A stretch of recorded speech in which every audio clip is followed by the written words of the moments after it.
I was initially expected to say good morning because the panel was scheduled at 11:45 a.m. The program, however, at p.m. and perhaps rightly, it knew that it would go into the afternoon. At the outset, deepest gratitude to Dr. Satish Tripathi and Ek Kadam Aur for giving me this wonderful and exciting opportunity to be a part of this panel, this esteemed panel, I would say, full of expertise from various segments of disability, organizations working for the visually impaired, special educators, organizations working in the area of inclusive education, and technology. Also grateful to Ek Kadam Aur for making this morning rather nostalgic one, making meet old friends whom one has not connected for a while due to various reasons, remembering past incidents, earlier times spent, and perhaps earlier experiences in the field of inclusivity or otherwise. This morning, Dr.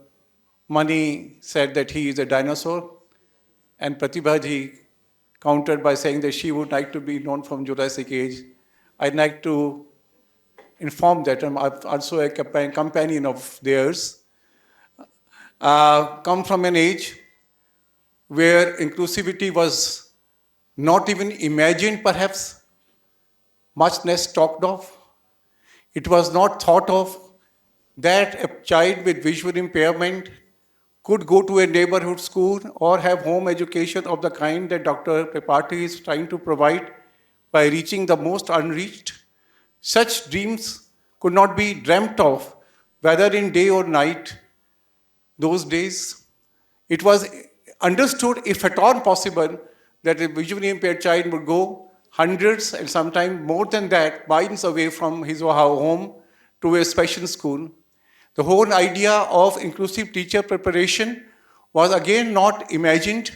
The only kind of teaching we largely had those days was the teacher training for the visually impaired, for which we called special educator these days. In fact, the school where I studied had a teacher training center where special training in visual impairment was provided, and now that center provides special B.Ed in visual impairment. The point I'm trying to make is the world has really changed. We are really into the 21st century, and like Dr. Mani and Pratibhaji, I also come from that old age where things were very different. While it is a happy occasion and thought to be a part of this wonderful change, the question also arises whether the change has actually happened. If the change had really happened, okay, one indicator of this change is that we are sitting here talking seriously about inclusive education, being practitioners, policy makers, and concerned citizens, ensuring equity and equality in classroom settings. Something was not done. That surely is a change. In this change is also hidden the fact that had the change really happened, perhaps this conference would not be necessary. So the point I'm trying to make is, while lot has changed, much still remains to be changed, and it is that we are here to deliberate today in the context of role of the teacher or teacher education program. Now, when you are made a moderator, it is a very easy and difficult task. Easy because when you have to say nothing, just keep asking questions, and as my earlier panelist said, provide no answers perhaps. Difficult because somebody who is deeply concerned with this area over, as rightly put it, more than 30 years, and somebody who has himself been a teacher. I am proud to say that this is my 48th year of the university, and I'm thankful to Pratibhaji for acknowledging that the university has started taking initiatives in the area of technology for the visually impaired even before her own college thought. And not just that, even before the university started, there was a Professor Vinod Sena, whom she fondly remembered, who started a resource center for the visually impaired in the Department of English in late 1990s. So thank you, Pratibhaja, for acknowledging those contributions of the university. Miranda and my college, St. Stephen's College, are used to friendly jibes, sort of friendly rivalry. And I may mention it was in 1975 that the University of Delhi started giving the first available need-based technology for the visually impaired, a cassette recorder and cassettes and recorded books on audio cassettes.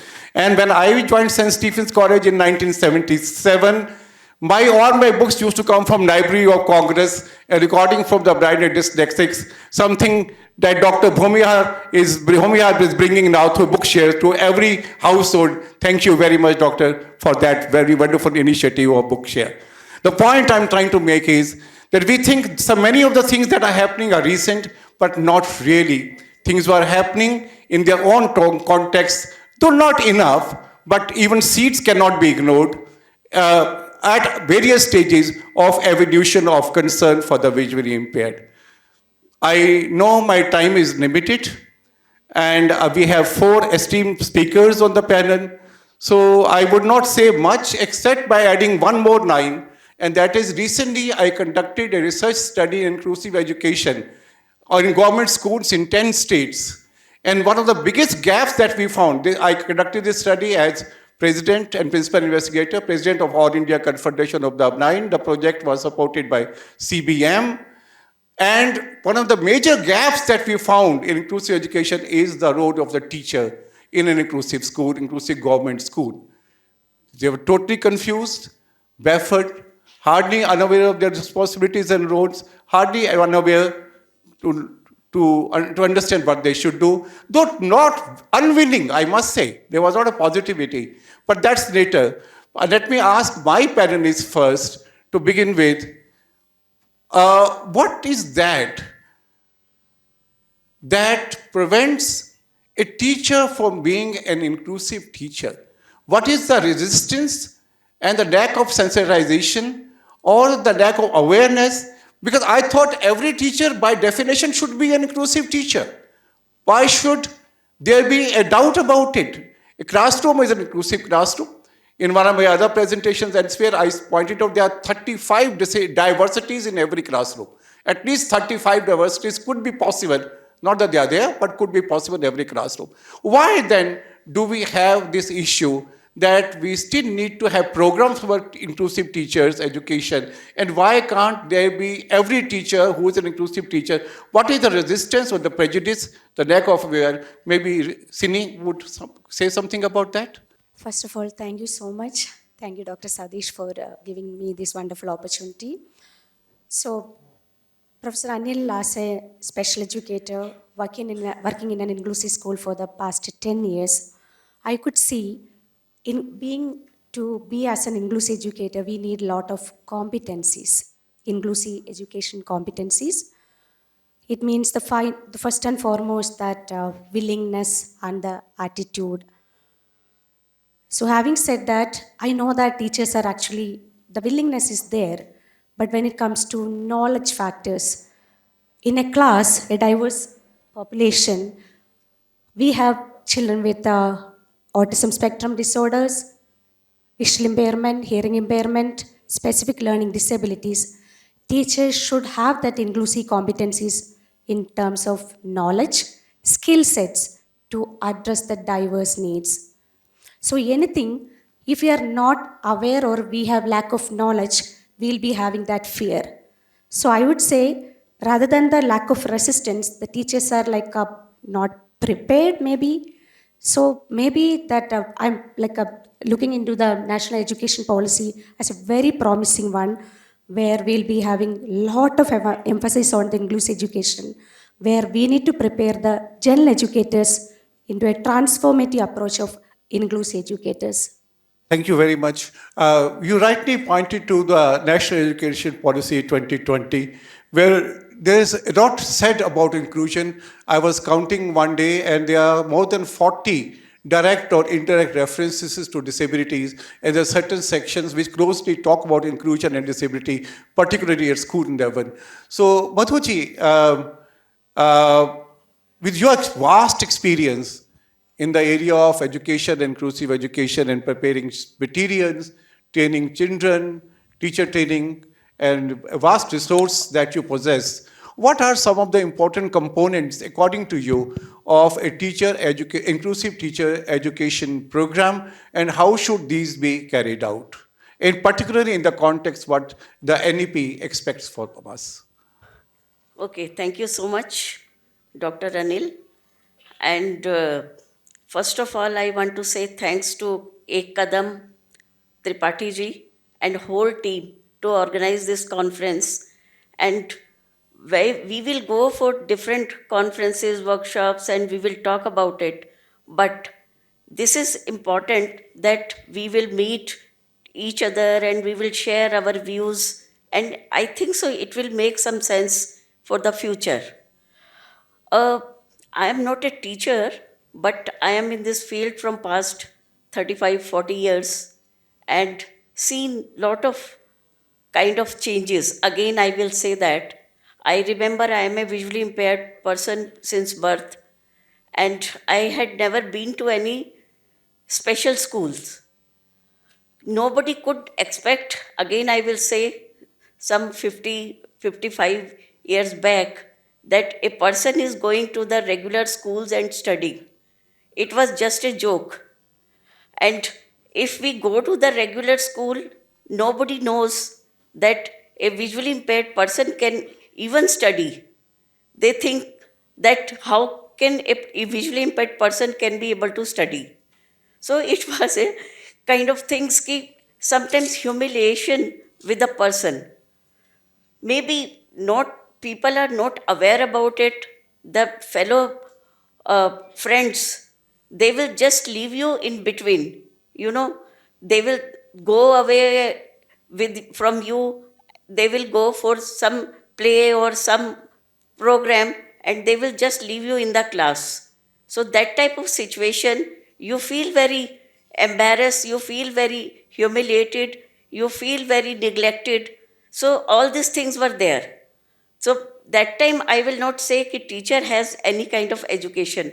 But now, again I will say there is lot of change, lot of awareness is there, but still we have to go to a long way. I personally feel two things I will talk about that is very, very important. First of all, to make a proper education for the teacher.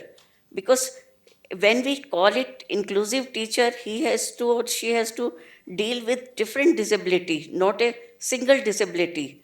So to deal with different disability, first of all, the person has a knowledge of different disability, how to handle with the people, how to handle their environment, how to handle their willingness, how to handle their psychology. So many things are there. So that is very, very important.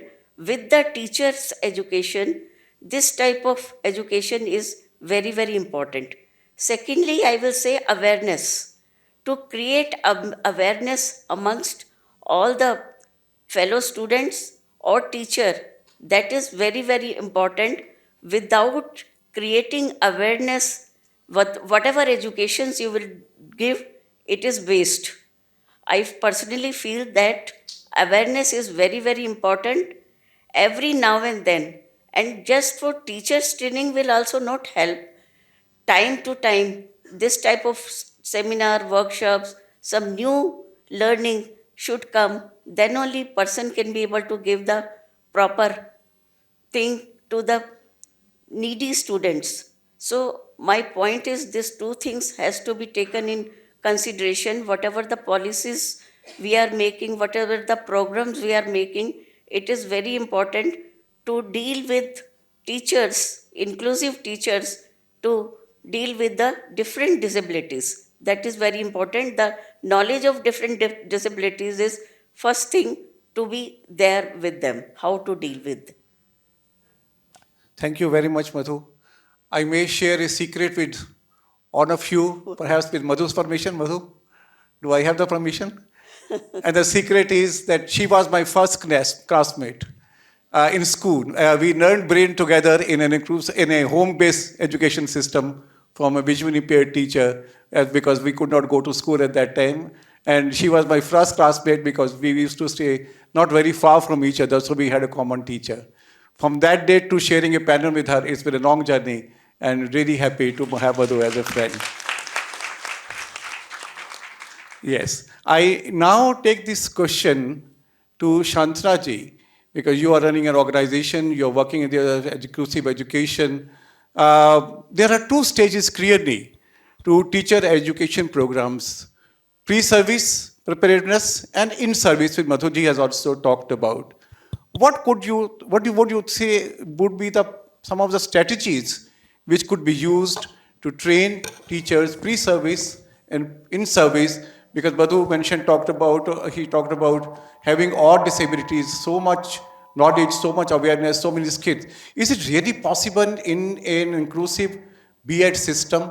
If yes, how? And what should be the strategies to ensure that all teachers are prepared for inclusive education? Shanthala. Thank you so much. Thanks for the opportunity. So there hasn't been much difference from your days to now, I guess, as such. In 2010 is when I changed my career, and I just wanted to look around to see what are the trends, what is happening in this community. And believe me, it is almost the same situation even now when it comes to the teachers. So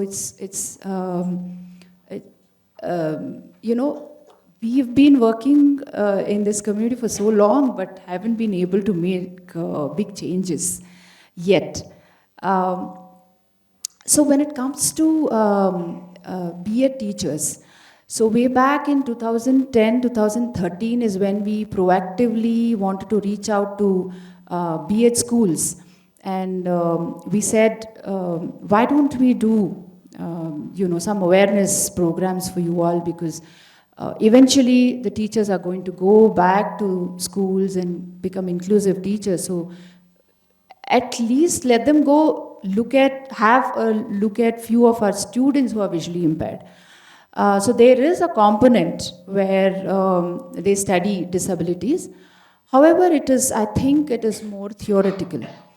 So that is absolutely of no use. So we did awareness class, and the teachers the response was really good.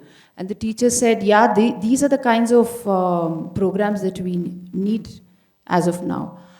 And last year, again, we did the same program. Absolutely no difference.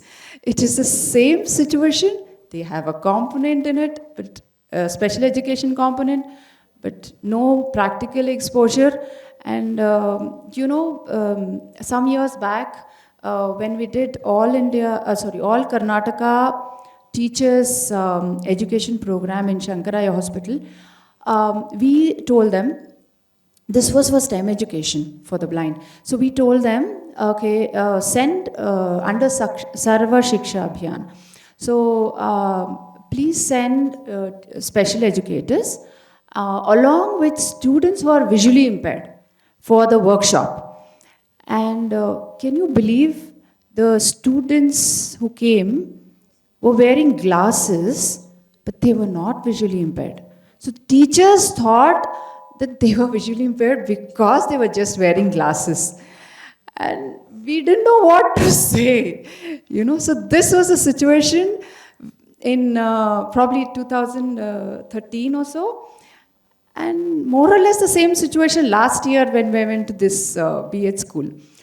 So we're still not, so to talk about strategies, so we're very good at building, big strategies. However, implementing them is what we need to do now. Talking in conferences, having things in books, is good to have. Let us simply go and make it possible. What is it that is required to make it possible? So, so STEM labs is something many people wanted to have. So many organizations approached us and said, can we have STEM labs? We have funding for it. Don't worry about the money.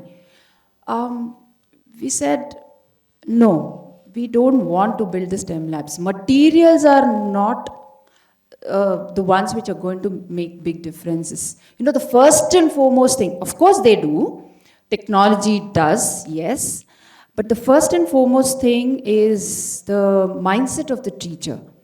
So is the teacher equipped enough to use the material, to use the technology? So I think the first and foremost thing that needs to change is the empathy factor. So in a B.Ed, training, we need to build this empathy factor.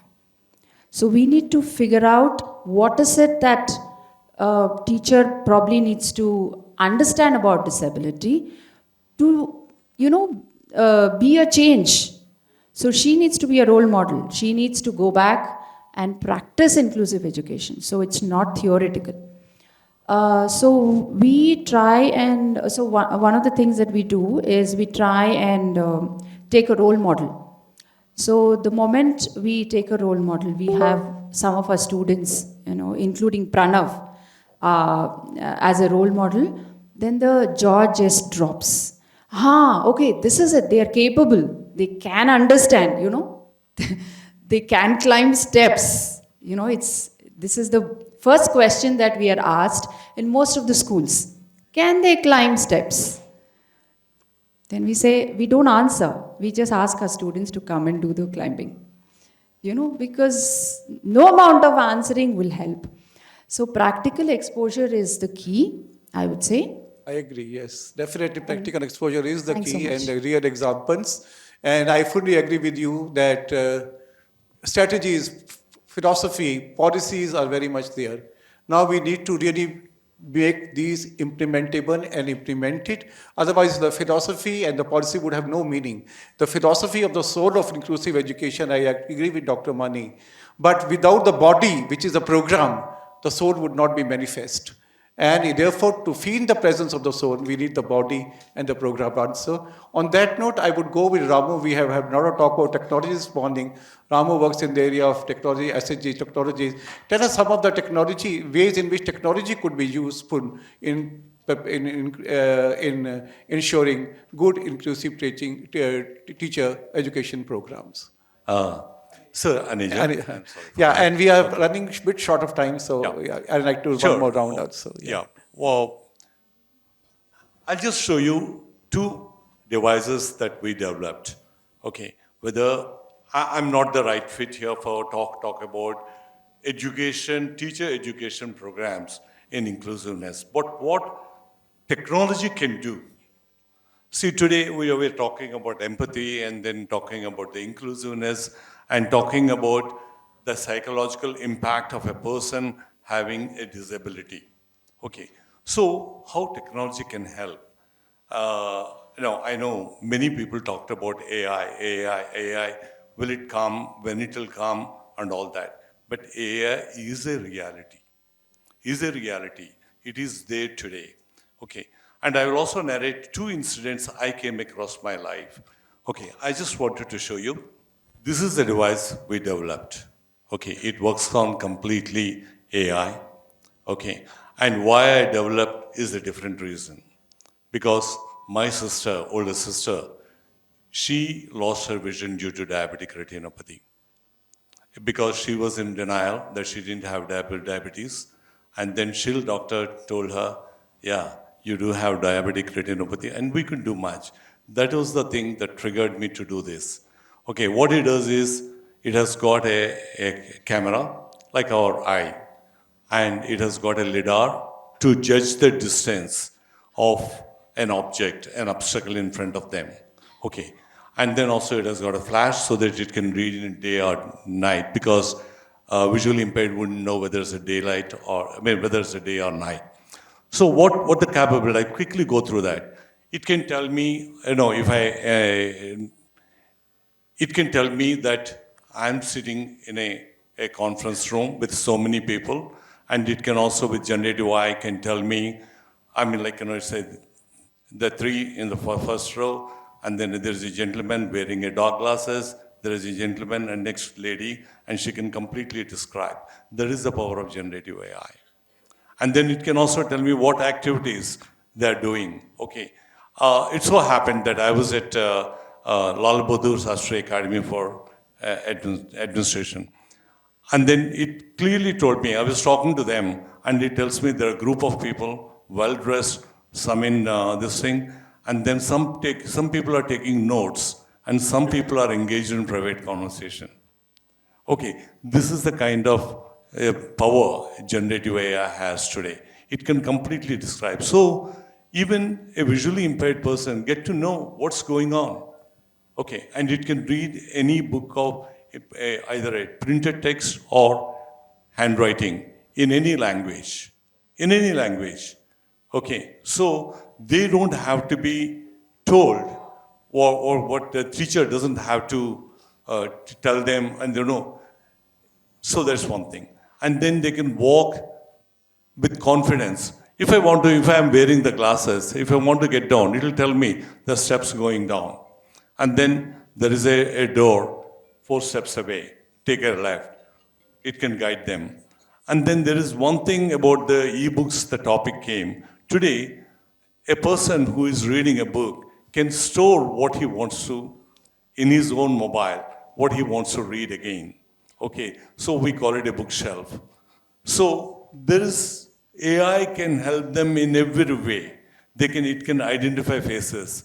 Okay, and it can tell me if I program Anil, Dr. Anil Aneja's face, when he comes in front of me, or when I go in front of me, tells Dr. Aneja is in front of you, or your mom is in front of you, or your dad is in front of you.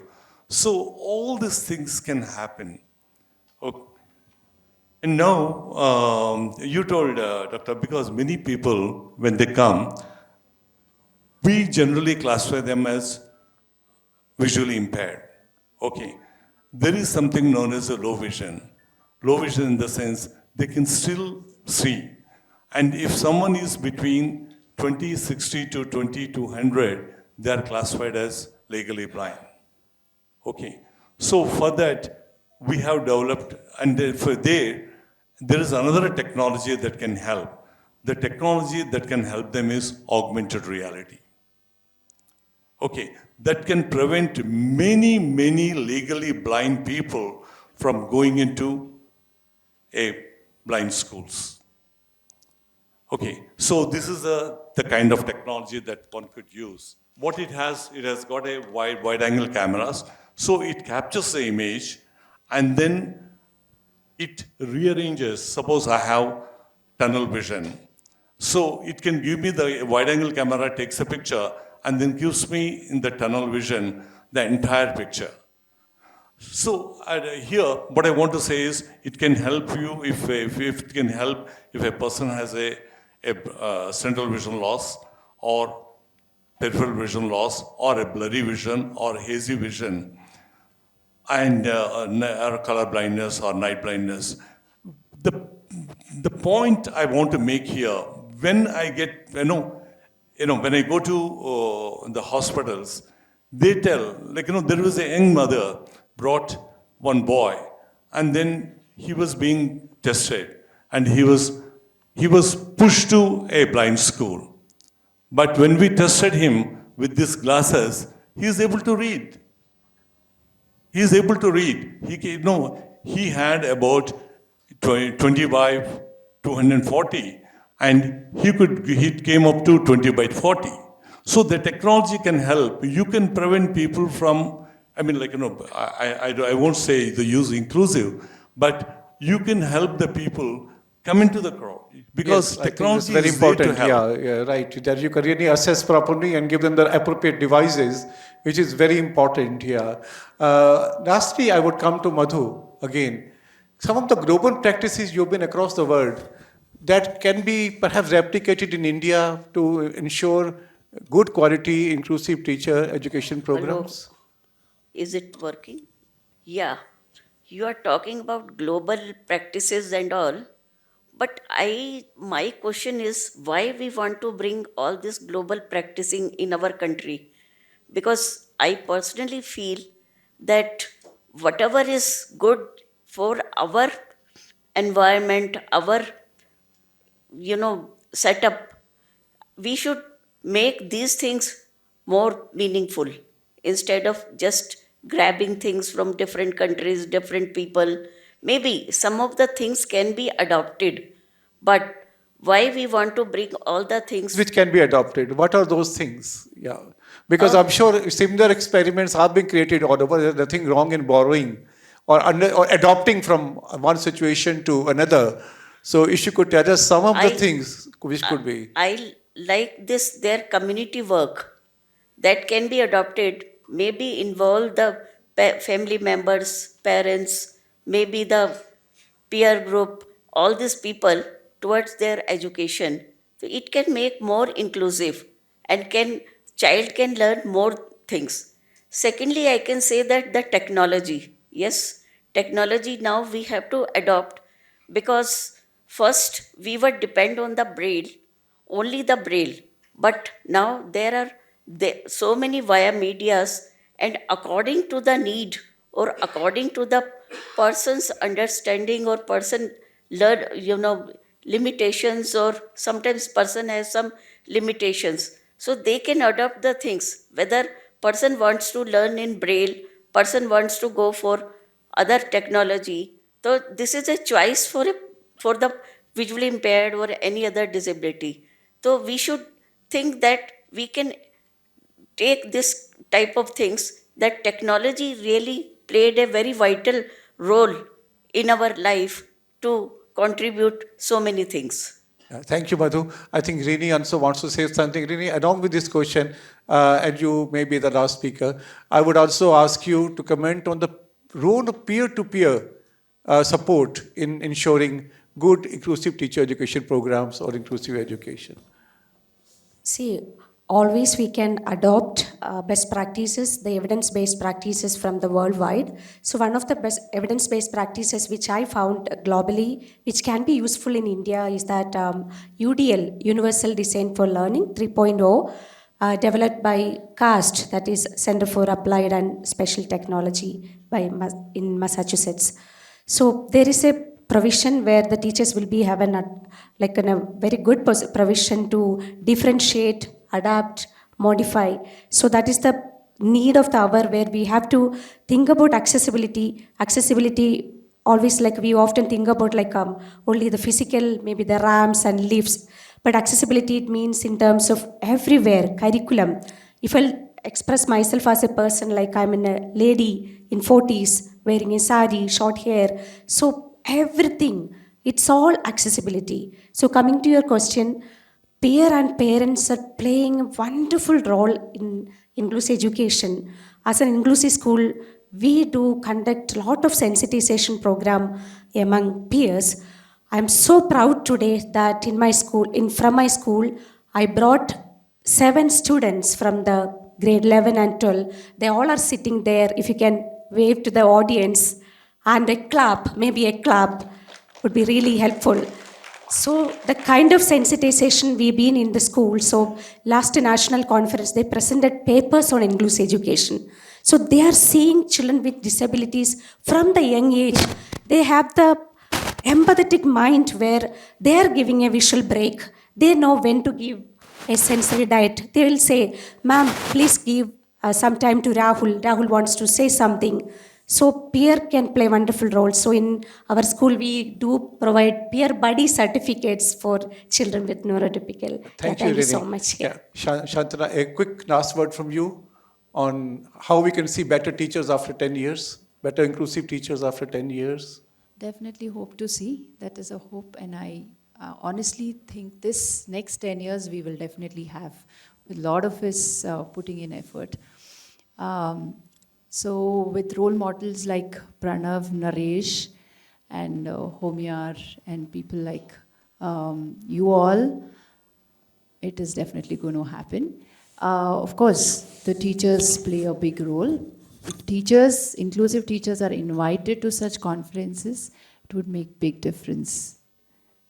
Thank you very much. But I just want to add it, we Yeah. cannot depend on one model. We have to think about several things. We don't know how the technology will take us where. Sure, definitely. Fully agree. Now, to conclude this parent discussion, And before I thank my parents, I just want to leave you with two thoughts.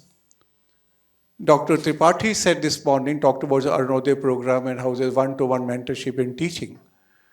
To ensure that, to reach the most unreached visually impaired children, we will need perhaps in a country like India, thousands of Dr. Tripathis. And how that's going to be possible. Or so much resources from the government. The second is, why should a visually impaired person be taught at home and not go to school like anybody else? Why should a visually impaired child need to do extra studies and undergo extra mentorship after school hours, as the case in many institutions across the country, as our research studies have pointed out? Why he or she cannot have the same free time that a person with sight has after the school hours? If we need to ensure both these goals, the only way is a good inclusive teacher, for which an inclusive teacher education program where a teacher is trained to teach everybody with diversities. I won't say disabilities. I said in the beginning there are as many, or there could be as many as 35 diversities in a classroom.